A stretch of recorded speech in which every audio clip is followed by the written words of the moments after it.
abilities. So anyway, thank you all for coming on to this Zoom call and being interested in choice neighborhoods. And as Jess said, I was asked to do a presentation before I left, and they all thought it was so good that I should try to do it for the broader community. And hopefully a number of you who have choice grants can see the successes, and those of you who want to apply for choice will be inspired. So just a couple starting points here, which are 3 questions one might have if you were thinking about why a choice neighborhoods program is run out of public housing, and why we require mixed income, and why we use public housing funds to rebuild multifamily housing. So just briefly, this all grew out of the Hope 6 program and the National Commission on Severely Distressed Housing that said there would be 86,000 units of distressed housing in 1990, and it would grow significantly.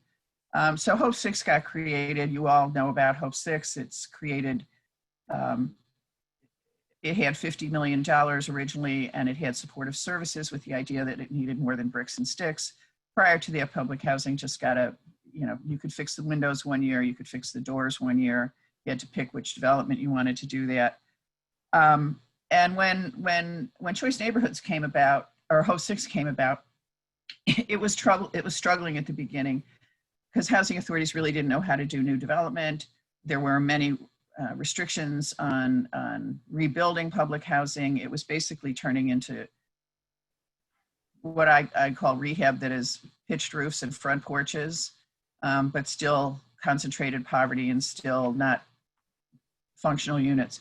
So when Hope 6 started, I was at HUD, or shortly after it started, and we started to have these mayors come in and say, nah, I don't want this. We have concentrated poverty. It doesn't work. We really need to rebuild this. We'd like to see it sort of an integrated economically community. And so we created the mixed finance program, which then became the cornerstone of Hope 6. And just jumping ahead, it had a lot of successes. It actually did start to make changes in neighborhoods.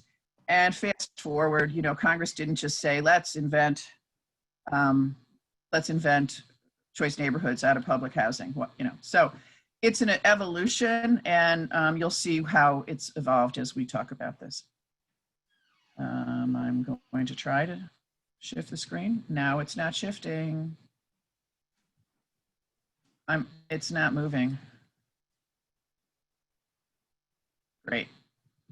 Okay, well, I'll just keep blabbing, or what? Hello? Is anyone there? We're here. Have you tried the keypad, just the right arrow or the left arrow? On my computer? Yeah. That's what I'm doing. I did that to get it down to the first slide. And Jessica, if you want to give me control, I can handle moving the slides forward. There we go. Okay. Now we're moving. All right, so Choice Neighborhoods started in 2010. It became the department's signature place-based program. Whoa, you're going too fast for me. Hang on, this way. Oh, there we are, okay. And it added to the original Hope 6 troubled assisted housing, because to the American public and to many people, mayors, et cetera, they didn't care if it was assisted Section 8 housing or public housing. Much of it looked really pretty bad. Okay, next.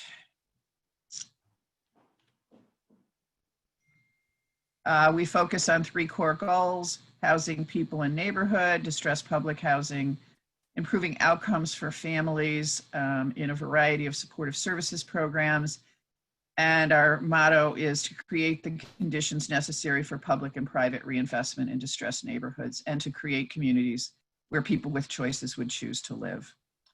So remarkably, we get $7 of leverage for you, not me, all of you get $7 of leverage for every dollar we invest. So that's, we've just hit the $1 billion mark. So that means that $8 billion is invested in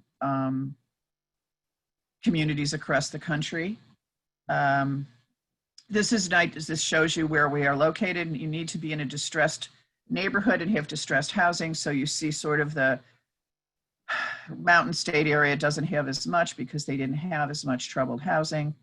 A little fun fact, there was no high-rise public housing built west of the Mississippi except in St. Louis, so it wasn't as bad a problem. Next.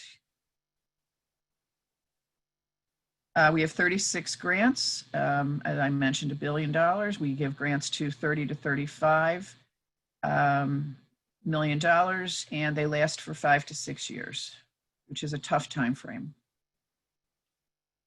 Next. So in the housing goal, one of the main things is the department's got a big push for repositioning public housing through RAD and PBVs. And then also our housing goal is working on assisted housing as well. We have, yes, Puerto Rico's eligible. We have replaced, or we will be replacing 9,000 units of obsolete public housing in developments with 22,000 units altogether.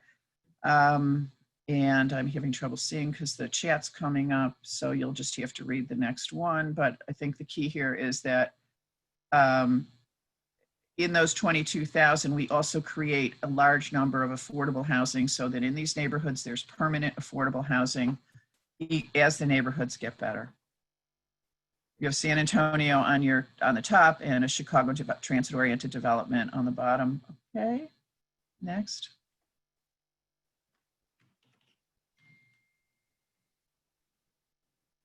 Without going into great detail, this was just to give you a little shock value of how much New Orleans leveraged. They got a $30 million grant and they had 821 units to rebuild. If you do the math, 30 million doesn't go very far for 821 units, especially when they're building over 1,500 altogether.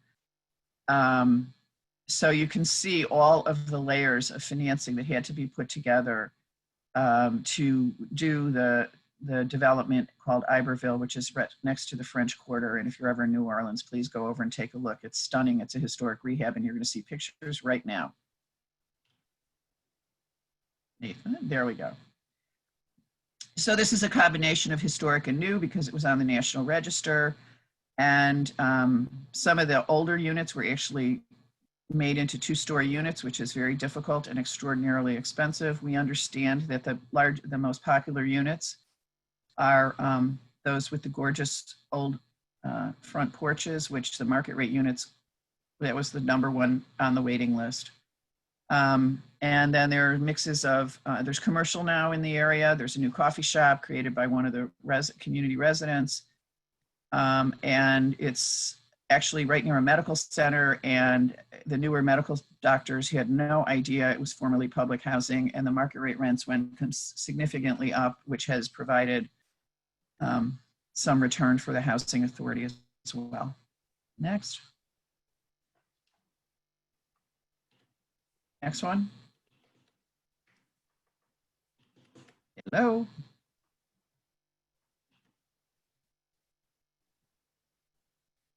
Okay, this is just a before and after of the Columbus redevelopment, in and out. You see the kitchens before, the community center, and kitchens after. Next. This is Alice Griffith, which was originally, I believe, Boer housing near the Navy Yards, shipbuilding areas. This was a very complicated project and our first RAD choice neighborhood project, which anyone on the project that was on the project that's on this call will know it was a nightmare to do, but it broke new ground for how we do it. But it's quite a beautiful development, and there's an 80% return rate. Next. This is one of my favorites, partially because it was a little bit of public housing and a large amount of assisted housing. All that ugly stuff is the assisted housing. And they were right next to each other. And now it is what you see below. It's quite a stunning development. And we nearly killed everyone at FH in the multifamily division trying to figure, and the lawyers trying to figure out how to do this. But it cut the new ground for all the rest of them. It's Pittsburgh. Next.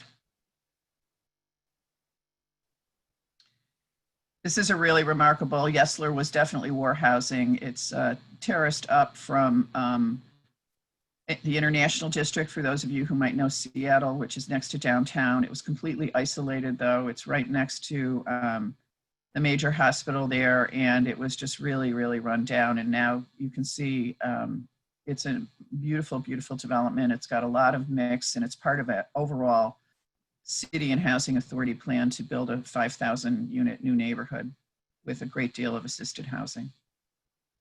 Next.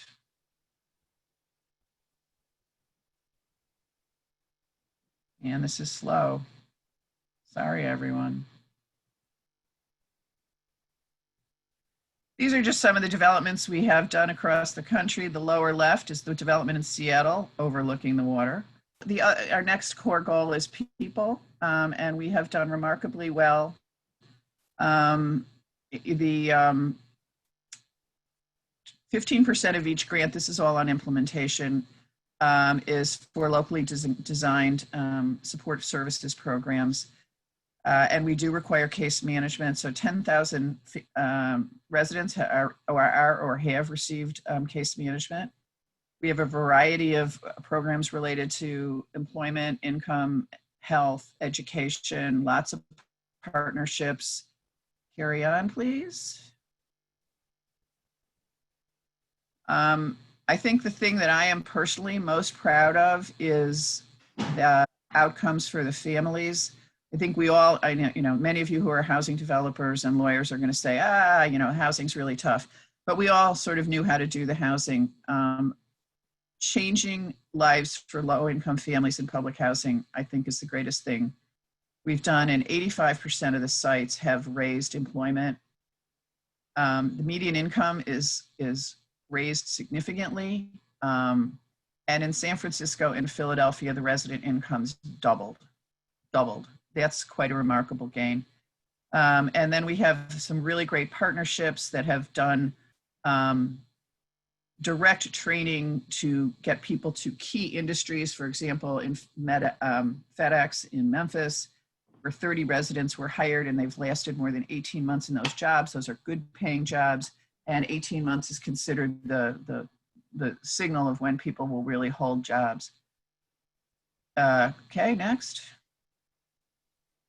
In health and education, I always stumble on this one, so I'm not going to read it all to you. We have significantly improved health outcomes, not using the ER much anymore. A really remarkable partnership in Cincinnati where 95% of the kids now have seen physicians, and an increase in medical homes for people. We now have 22% of the children in early childhood. We have an increase in after-school youth programming, and a program in Seattle that has really got children from cradle to grave with the help of the Gates Foundation. Next. So this is another thing I love. But for choice neighborhoods, these things would never have happened, and these partnerships. So in Temple University, which is right next to the Norris Apartments, they formed a partnership with the resident leader who wanted to start an after-school program. I mentioned Seattle University, I mentioned FedEx. The San Francisco Foundation is providing an enormous amount of supportive services for all public housing redevelopments. The health program I mentioned. Pittsburgh's done a remarkable thing where after the grant is over, the County Department of Human Services will continue on with the case management and support services programs indefinitely. And in Tulsa, the George Kaiser Foundation is providing all the first mortgage financing at extraordinarily low rates. Next. This is the fun part to me, and this is really why I came back to HUD to try to figure out how we make this a really serious neighborhood program. So up to 15% of the grant goes for critical community improvements. Those of you who started with us know we didn't know what we were doing, nor did you. And so we had to create this together. They're flexible funds. We did not tell everybody what to do, which is what I found most interesting, because we all complain that HUD dictates everything, and then we didn't dictate, and then everyone's like, well, what could we do? We don't know what to do. So we've had some really great things happen, but they're locally driven and we can't know what's going on in your neighborhood. We have a long list of what you can't do. But we want the programs to not be substitutions.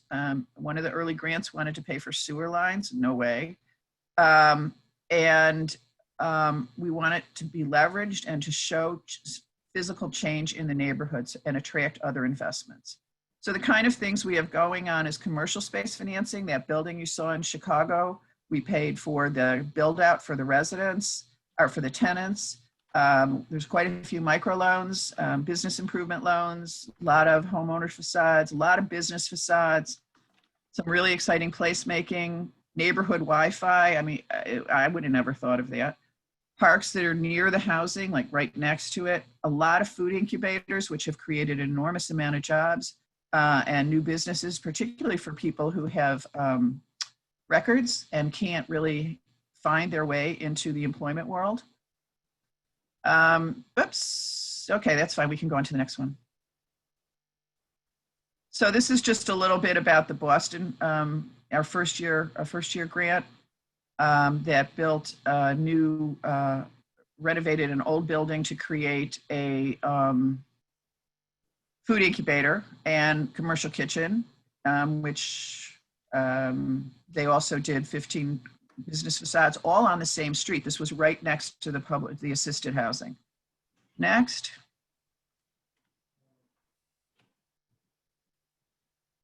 This is what was across the street from the assisted housing development in Boston. And we were sort of like, whoa, how can we leave that? And this is what it looks like now. This is the former Pearl Meats, which is a commercial kitchen. It's gorgeous. Next. Whoops. Well, on the commercial kitchen, there are quite a few small businesses that have been created. There's a woman who started baking cookies there who now sells to Whole Foods. There's all kinds of you saw some of the pictures of the salsas and whatever people have made. And people have gone on to start restaurants and food trucks. It's also where people park their food trucks overnight and can supply up. One of the exciting things in the Chicago development is were already two very successful 20, 30-year-old nonprofits that had the rights to acquire foreclosed property and take them over and manage them and try to find developers for them. The money was coming partially from the cigarette settlement from the Attorney General, and they asked us to support it. And so in a very targeted area right around the redevelopment, there are now something like 30 completely abandoned homes that have been converted into homeownership or small scale 2 to 4 flat landlord developments. Most of the new homeowners are from that neighborhood. And it's been an extraordinary success and it's really changed the way the neighborhood looks. Next.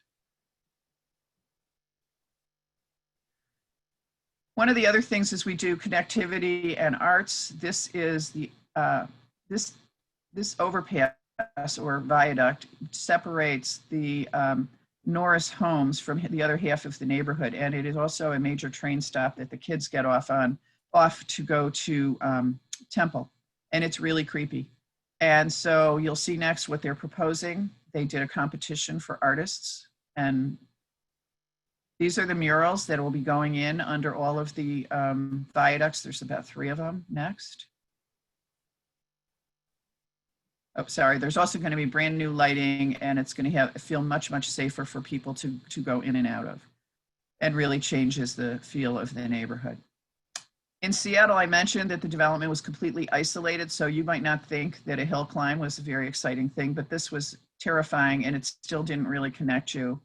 And with the support of, I think, JP Morgan and Gates, they got some money, and this is the new climb that allows people to get to the International District so they can get to groceries and restaurants and a variety of other services that people need. Next. This is a very interesting one. On the right, you'll see the redevelopment of some of the housing in Tampa. This is bordering the lower corner of that site shows you a parking lot for downtown where the cars are all lined up. There was a park there, and it was in terrible shape, but it also had a skate bowl that was on the National Register of Historic Places, if you can believe that. So what we did is we helped with the city, and the city provided a great deal of financing too, to make the park really the front door for the redevelopment, and also to help repair the historic skate bowl. And there is all this great public art there, and people are coming from all over the Tampa area to see this new park and use it. Next. So one of the best things about Choice, and where I think we've actually made it, is that in Chicago, we got a new grocery store from a major chain operator on the site of what was a distressed multifamily development a block from the newly revitalized housing. And it was done without any Choice financing. There was no federal subsidy on this project. Well, they use New Markets, but none of the HUD subsidies. And to get a shopping center in at the end of a redevelopment is a pretty outrageous and exciting thing to show that that's changed the neighborhoods. So next, we're going to turn it over to Lucy Blackburn, who is, as Jessica mentioned, the deputy director of Choice, but she will be the acting director of Choice. And Lucy has a lot of experience with the Hope 6 program and with Choice, so you're all in great hands. And Lucy, why don't you take it from here? And Lucy, just make sure to unmute yourself. You're currently muted. Yep. There we go. Now I can hear you. Okay, very good.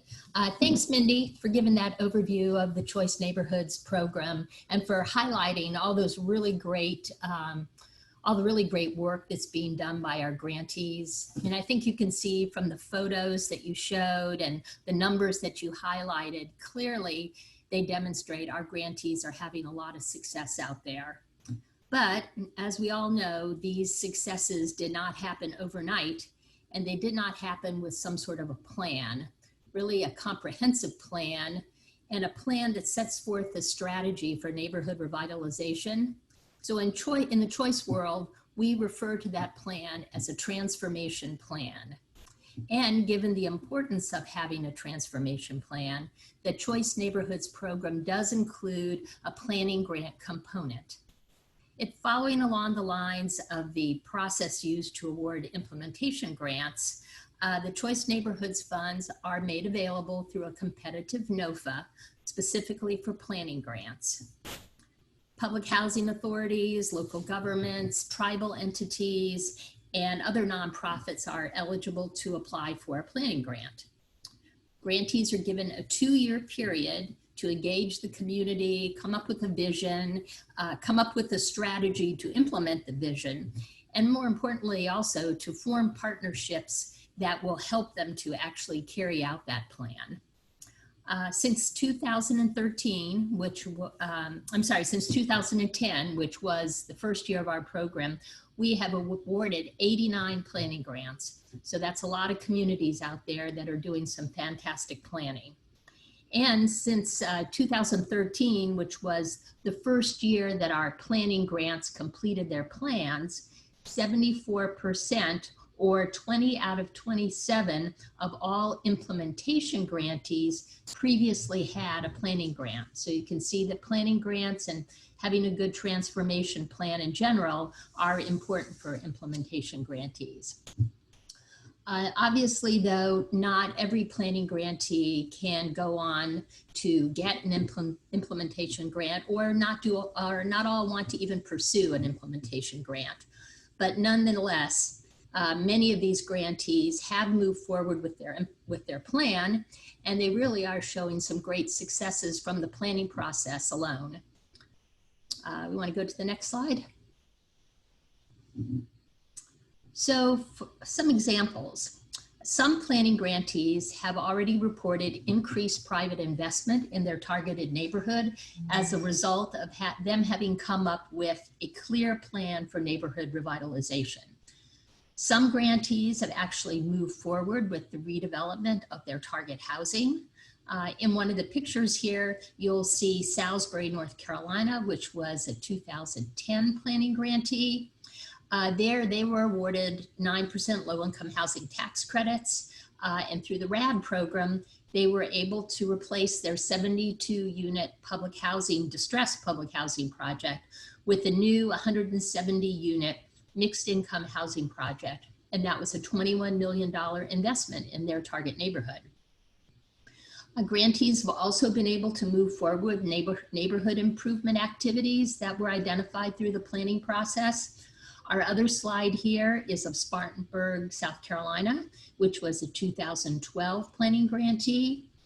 Their residents in the North Side neighborhood determined that access to healthy food was a priority for the community. So 7 partners came together and created what they call Harvest Park. This is a healthy food hub, has a farmer's market, an urban garden, and a culinary training program.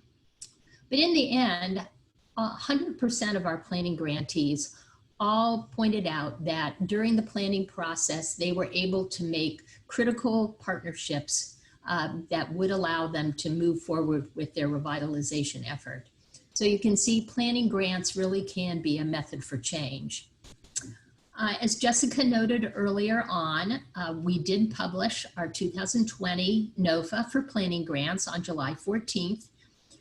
The application for the planning grants, which includes a series of narratives and attachments and forms, can be downloaded from grants.gov.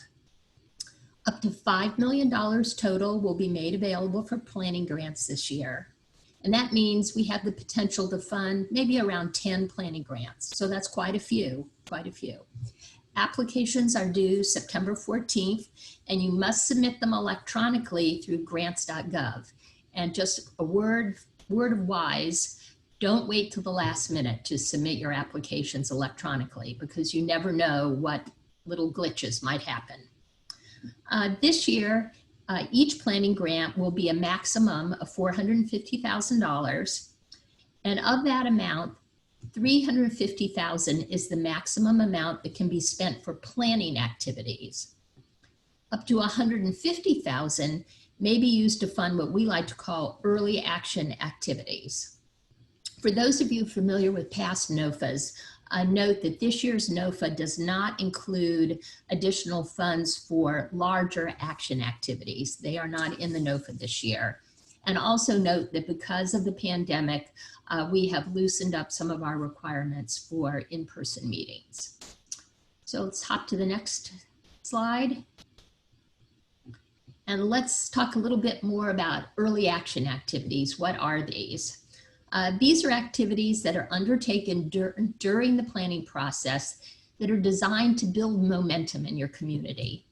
They must be physical improvements, and they must support the economic and community development that you are planning for. They must be chosen through a community-driven process. They're a way to engage and energize the community. They can attract partners, even attract funding to your project, and they can show the community that positive change is on the way. So early action activities may be used for a wide variety of activities, but they need to fit within a few kind of broad categories that include reclaiming vacant land, turning vacant land into things like pocket parks or community gardens. They could be used for facade improvements for local businesses and residences. They can be used for placemaking and beautification projects, and this category is very popular.